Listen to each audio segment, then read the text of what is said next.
The tea house at the edge of the world. Prologue, the sound of boiling water. At the very end of the world, past where the maps grow tired and the wind forgets its name, there is a small tea house. It stands on a ledge of stone, cradled between mist and sky, where clouds drift low enough to kiss the floorboards, and the sun takes its time remembering to rise. The door, old and wooden, opens to no one. The bell above it rings only for the air. I am its only keeper. Each morning, I rise with the soft gurgle of the kettle warming on the stove. The fire crackles beneath it, never too bright, never too loud. I like it that way. Here, there is no clock. Time is not measured in seconds but in the slow unfurling of steam from a cup, or the weight of silence between sips.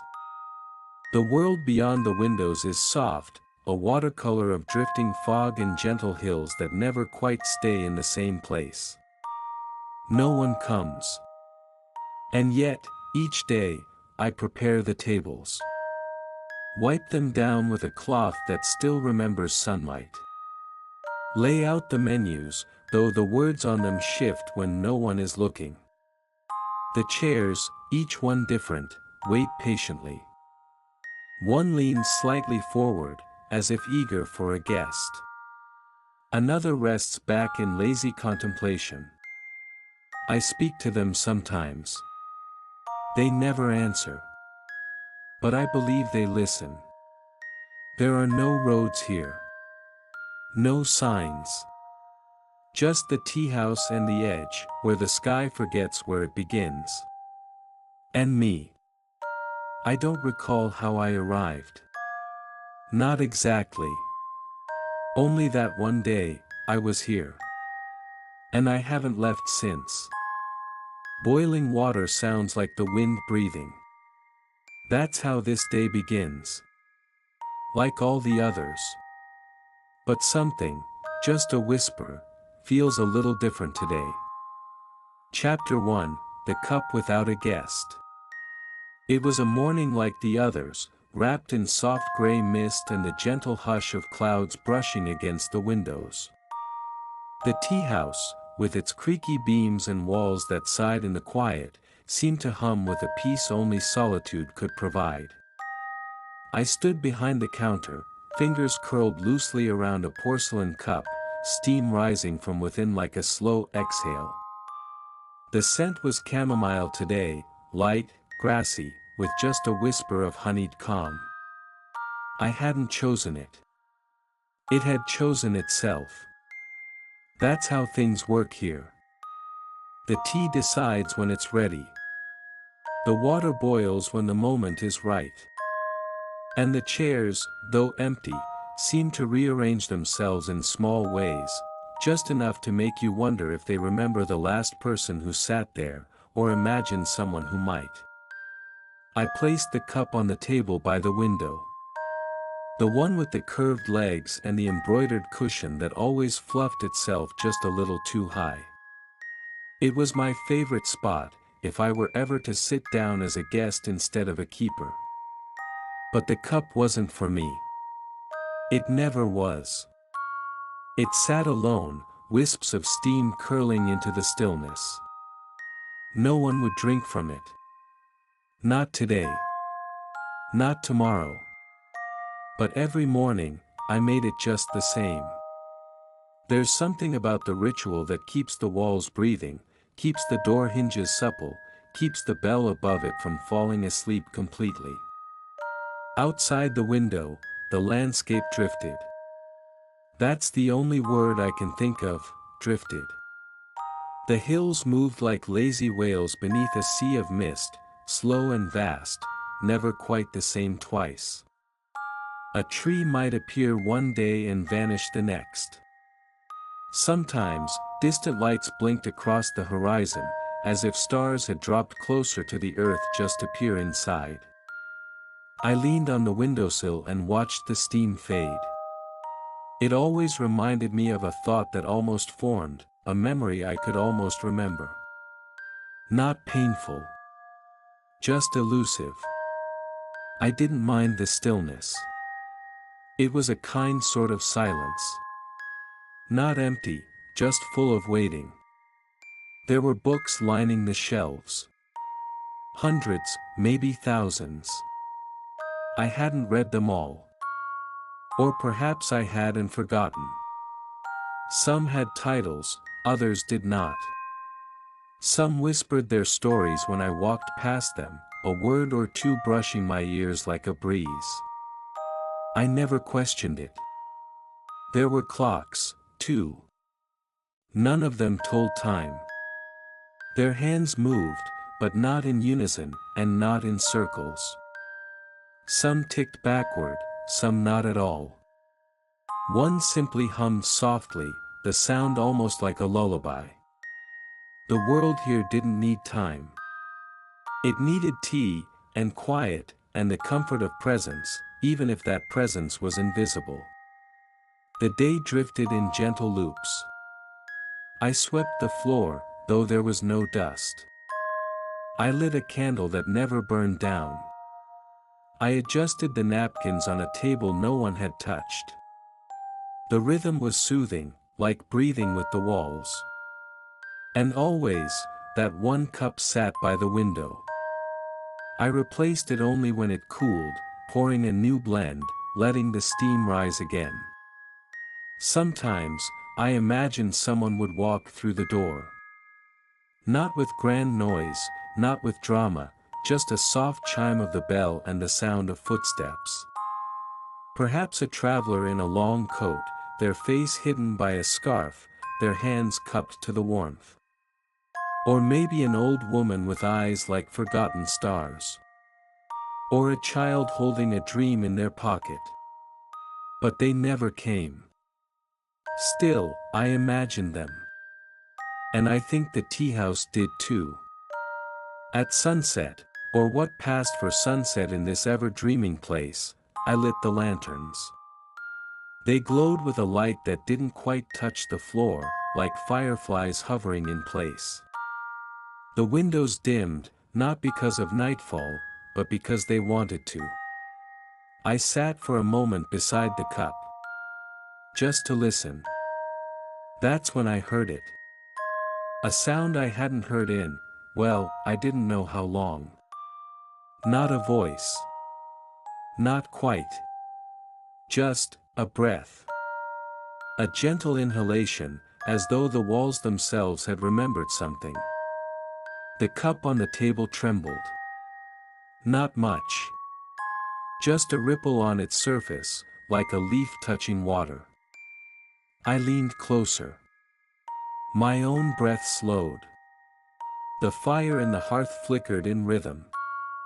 Nothing more came. No footsteps. No knocking. Just that single moment. A shift, like the air had tilted a degree in some unseen direction. I waited, but the stillness returned. Deeper than before. Not heavy. Just deeper. I poured the cup out, gently, as always. The tea soaked into the wood of the windowsill like rain into dry earth. And then I brewed a new one. This time, it was lavender and lemon balm. A blend for peace. For transition. I didn't know if anyone would come tomorrow. But I knew the cup would be ready. Just in case. As night, or whatever passed for it, settled in, I walked slowly through the tea house, touching the backs of chairs, whispering goodnight to the tables, nodding toward the shelves. The air was warm with the scent of herbs and the hush of memory. And somewhere, in the distance beyond mist and hill, I thought, just maybe, I saw the faintest glimmer of lantern light, like a star walking toward me. But it could have been nothing. And that was enough. Chapter 2, The Visitor Who Wasn't There. Morning arrived, not with a sunrise, but with a softening of shadows. The mist outside the windows had thickened overnight, curling like sleepy cats around the baseboards, sliding gently over the porch. I could see nothing beyond the glass, not even the ever-shifting hills. It was as if the world had decided to fold itself inward for a while. I moved through the tea house with quiet steps, each floorboard greeting me with its familiar creak. The kettle, as always, was already humming, perhaps it had never truly stopped. Today's tea chose itself quickly. Peppermint and rose. Cool and floral, like a sigh that had been waiting all night to be released. I poured it into a wide-lipped cup and placed it once again at the window table. But something felt different. The chair had moved. Only slightly. Just a nudge back, as if someone had risen quietly in the night and stepped away. I paused. My hand still rested on the back of the chair, warm with a presence I couldn't quite name. The cushion had a faint indent. The napkin beside the cup had shifted left, no longer perfectly folded. I looked around. The bell above the door was still. The floor showed no footprints. The windows remained closed, yet not cold. No one had come. Of course not. And yet. I sat down at the counter with a book I didn't remember choosing. Its cover was a soft mossy green, the kind of color that whispers comfort. The pages had no numbers, and the words rearranged themselves when I blinked. Still, I read. Or perhaps I just stared and let the symbols float into meaning. Outside, the mist stirred like thought. The clouds gathered around the roof, not heavy, just thoughtful. The day passed gently. I cleaned a cup that hadn't been used. Polished a spoon that shone more than it should have. The chairs remained silent, though they watched me with patient backs and curved arms. When I lit the lanterns that evening, the glow seemed to reach a little farther, as if the walls were stretching. The fire in the hearth crackled softly, singing a tune I almost remembered. I returned to the window table. The cup was empty. I'm sure I hadn't touched it since morning. Yet it was empty. Not spilled. Not moved.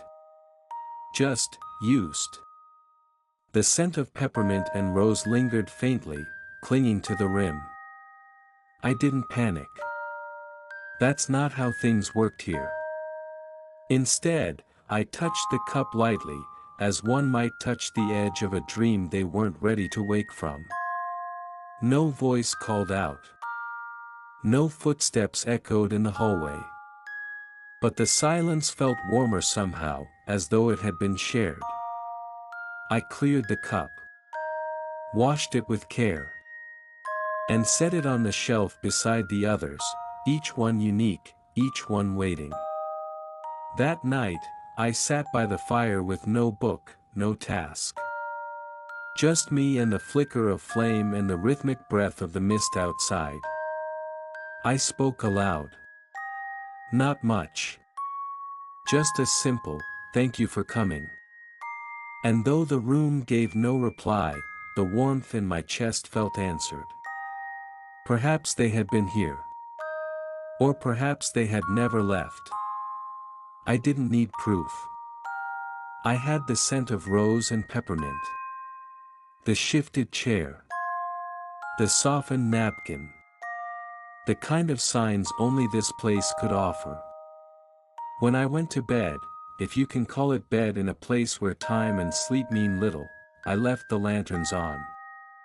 I liked the way their light danced softly across the ceiling, as if marking the passage of invisible dreams. The air whispered goodnight in a tongue I didn't speak, but understood. And somewhere beyond the mist, I imagined a figure walking quietly, not toward the tea house, but away from it. Perhaps they would return. Perhaps they already had. Chapter 3, the clock that doesn't count.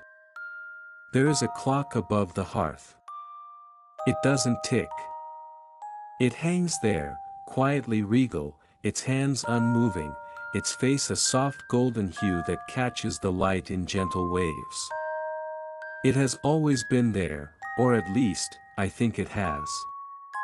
I don't remember placing it. I don't remember winding it. But each time I look, I feel a peculiar sense of reverence. Today, as the mist thinned just enough to reveal the faint suggestion of a horizon, I found myself drawn to it.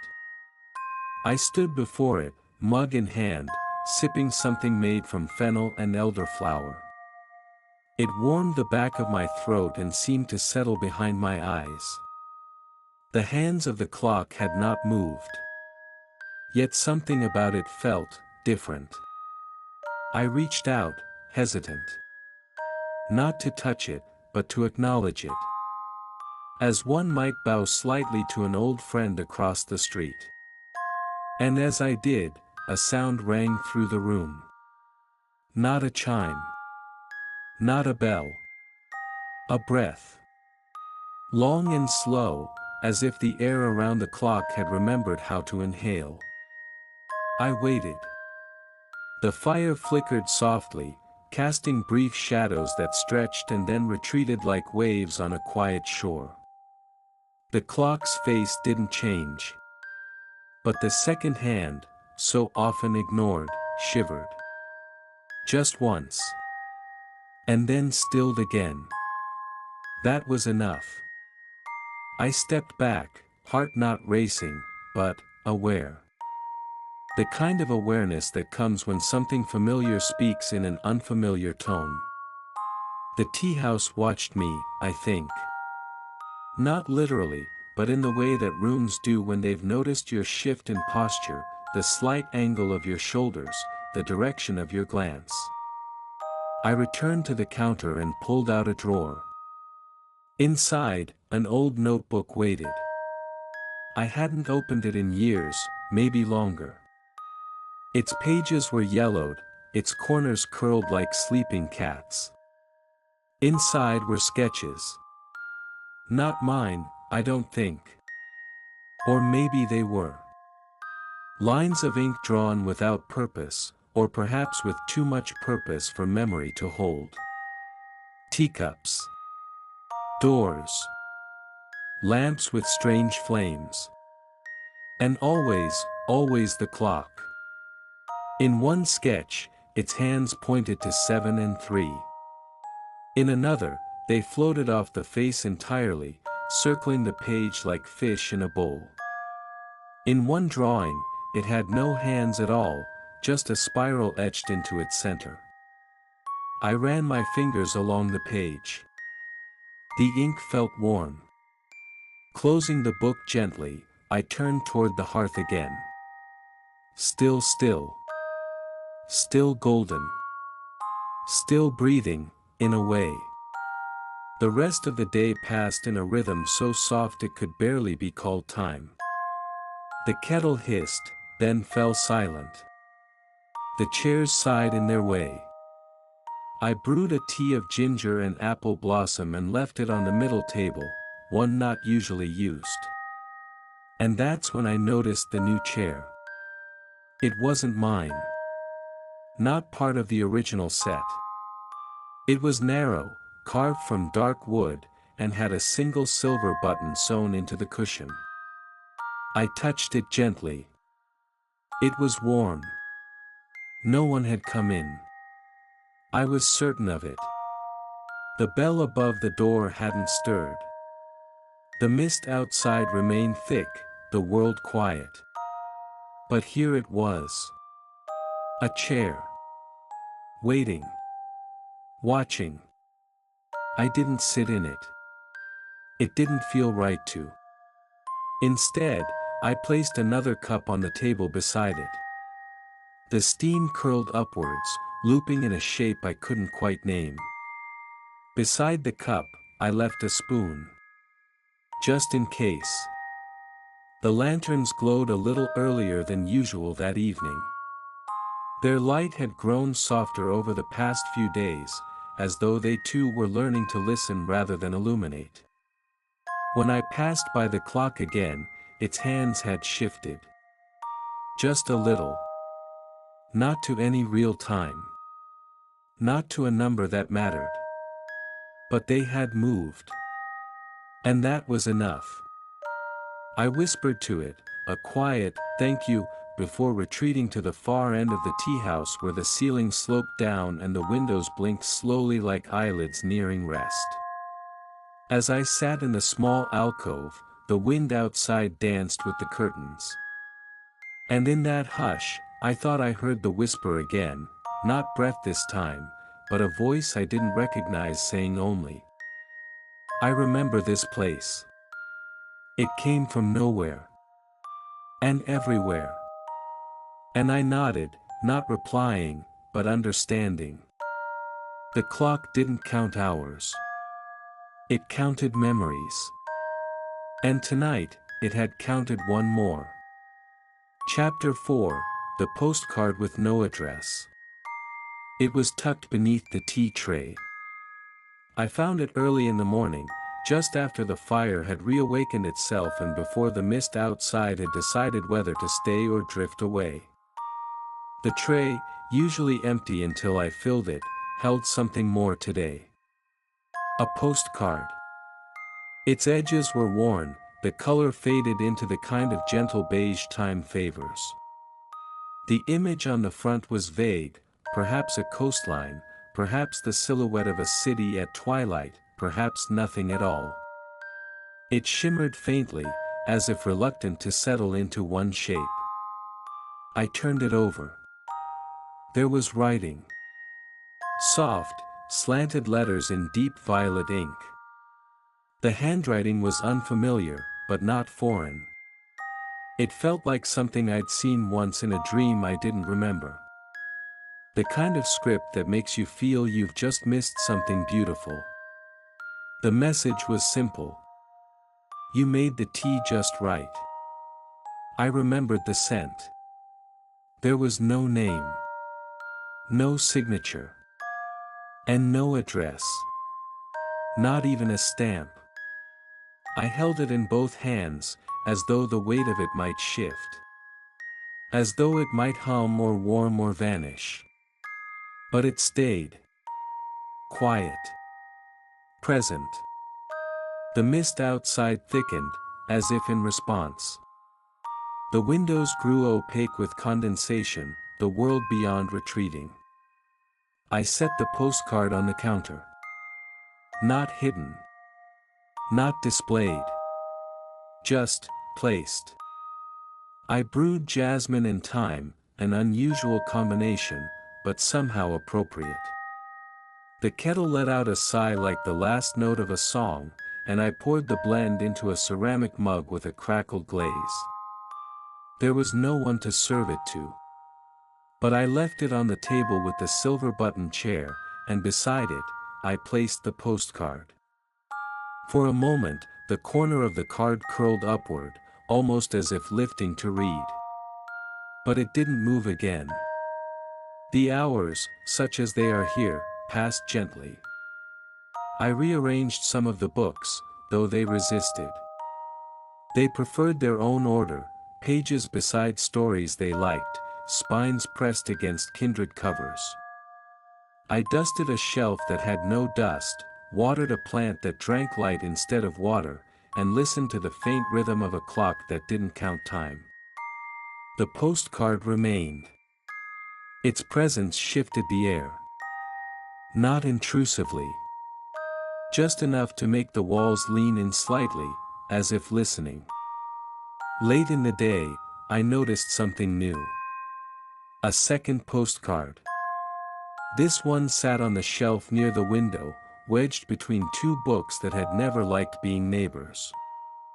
Its back was blank, but its front showed an image I couldn't quite comprehend. Not surreal, just quietly impossible. A cup of tea floating above a field of clouds, a figure seated inside it with a book in their lap. I took it gently and brought it beside the first. Still no address. Still no sender. But now there were two. I began to wonder if I had ever sent one. Perhaps long ago. Perhaps from this very tea house, writing out my thoughts and tucking them into corners of the world. Maybe someone had found them. Maybe someone had replied. Or maybe I was replying to myself, in different times, through fog and silence. That evening, as the lanterns flickered to life with their pale, steady breath, I added a third cup to the table. No one arrived. But the air was thick with possibility. I took out a pen. For the first time in a long time, I wrote something down, not in a book, not on an order pad that never got used, but on a card. The front was blank. Just a soft blue. On the back, I wrote, "The kettle is always warm. You're welcome, whenever you remember how to arrive." I didn't sign it. I didn't need to. I left it by the window, where the mist pressed gently against the glass, as if peering in. That night, I dreamed, not in images, but in scent. Lavender and lemon. Mint and honey. And a whisper, asterisk, thank you. Asterisk.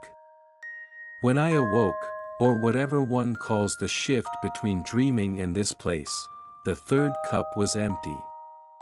And the new postcard was gone. Chapter 5, The Door That Never Opens. There is a door at the far end of the tea house.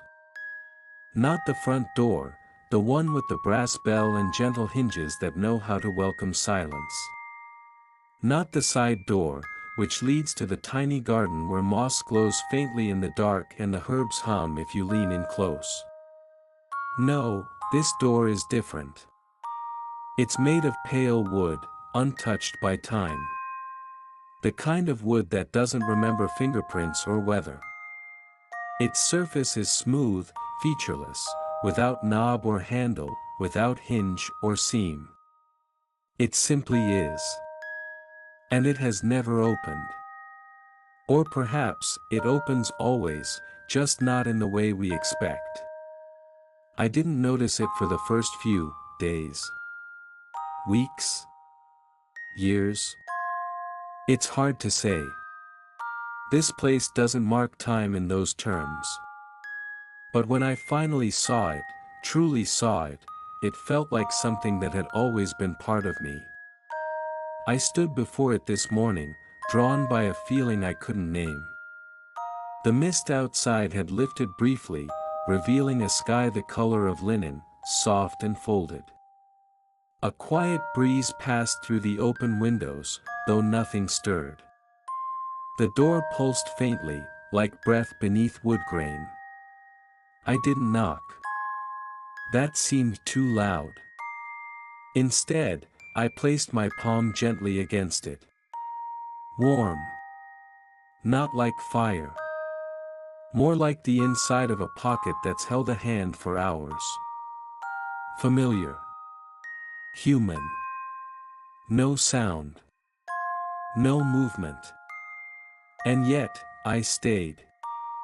Behind me, the tea house was quiet. The chairs watched. The fire paused mid-flicker. Even the clock above the hearth held its breath. I whispered something I didn't know I knew.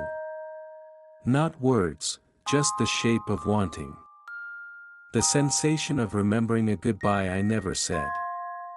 The door did not open. But a teacup on the nearest shelf trembled. It was one I hadn't used in some time. Pale green with a crack along the rim that never deepened. I took it gently, washed it though it wasn't dirty, and brewed a blend of licorice root and sage, comforting and sharp, memory-touched. I set it on the table closest to the door. Not as an offering. Not quite. More like a welcome, in case someone, or something, chose today to arrive. I sat nearby. Not directly across, just near enough to listen. The air thickened slightly. Not oppressive, just full. As though it carried more layers than usual. And then, for just a moment, the scent of the tea changed. Cinnamon. Just for a second. I looked around. No one. But the cushion on the chair bore the faintest indent, like someone had rested there lightly, not with their body, but with their presence. I closed my eyes. Listened. Heard nothing. And yet, I felt fuller than I had all week. The rest of the day passed like breath between thoughts. I swept the floor with longer strokes. Rearranged some candles along the shelves. Whispered hello to a small clock that had started ticking for the first time in, perhaps ever. When I returned to the door in the evening, the cup was empty. I picked it up with both hands. The ceramic was warm.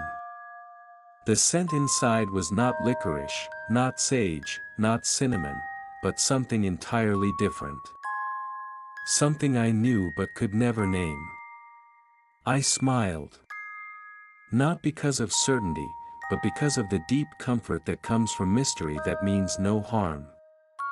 That night, before lighting the lanterns, I placed a folded cloth beside the door. Soft, embroidered with stars. One I'd never seen before. Perhaps I'd made it in a dream. Or perhaps someone had left it for me, from the other side. Either way, it belonged. As the glow of the lantern stretched across the floorboards, I looked back once more. The door had not moved. But I swear, it had listened. Chapter 6, The Garden That Grows Without Light. There is a garden behind the tea house. It's not large, just a winding path of soft earth and moss, a scattering of stones worn smooth by time, and plants that don't need sun to thrive. They glow faintly in the dark, as if fed by memory instead of light. I visit it often, especially on days when the mist lingers and the air inside feels thick with unspoken thoughts. It's where I go when the silence becomes too deep, too echoing. Today, I felt drawn to it before the fire had even sparked, before the kettle had begun to hum. The door to the garden is never locked. It doesn't need to be. It opens only when the tea house wants it to, and today, it greeted me before I could reach for the handle. The garden shimmered with a silver sheen, like frost that hadn't yet committed. The plants leaned gently in the breeze, though I felt no wind. The sky above was hidden behind a smooth stretch of gray, featureless but not empty. I walked the stone path, bare feet against cold earth, and breathed in a scent I hadn't noticed before. Earthy, yes, but with notes of plum, rosemary, and something older, something almost like parchment. In the center of the garden is a bench. Simple. Wooden. Moss growing along its edges. I sat there for a while, watching the glow of the plants pulse slowly, like a heartbeat underwater. And then I saw it. A sprout. New. Small and quiet, yet certain in its existence. It grew from a crack in one of the stones, as if the earth had whispered something and the sprout had answered. Its leaves were a pale blue, almost translucent, with edges that shimmered like dew in moonlight. I leaned in, touched it gently with one finger. Warm. Alive. Familiar. I didn't know why it moved me. It was only a sprout, after all. But something in its quiet defiance, its willingness to grow without light, without certainty, felt important. Behind me, the tea house exhaled. Not a sound. Just a feeling. As if something inside had finished speaking, or perhaps had only just begun.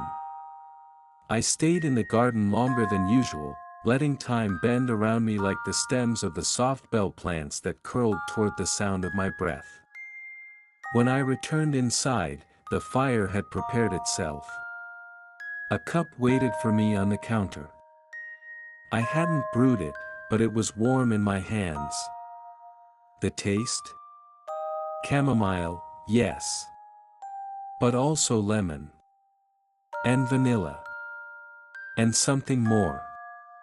Like remembering laughter you'd forgotten you had. I sipped slowly, watching the mist outside swirl in patterns too soft to name. The postcards were gone. All of them. The one I'd written. The ones I'd received. Even the image of the teacup floating above clouds. Gone, as if they had never been there. But I didn't feel their absence. I felt their presence, just elsewhere. Perhaps where they belonged now. The door at the end of the hallway, the one that never opened, was no longer glowing faintly. It was still. Resting. Content. And the clock above the hearth. Its hands had stopped again. But they pointed, just for a moment, to 12 and 12. Not a time, exactly. But a signal. A full circle. A quiet ending. Or a beginning. I walked once more through the tea house, touching the backs of the chairs, the shelves, the edge of the window where condensation traced soft trails. Everything was as it had been. And yet, not. The silver-buttoned chair remained by its table. I sat in it this time. It didn't resist. It welcomed me like an old friend.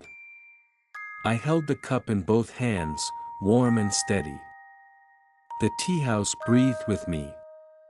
And I realized, I had never truly been alone. Not here. Not in this place where time wandered and silence spoke. Not in this space where the world forgot itself, only to remember again in soft, shimmering moments. I looked toward the garden through the window. The sprout had grown taller. It would keep growing, I knew. Even without light. Especially without it. As the mist wrapped gently around the eaves, as the lanterns glowed with their familiar hush, I closed my eyes. Not to end the day. But to let it linger. To let it rest. To let it be. Just like everything here. Timeless. Gentle. Whole.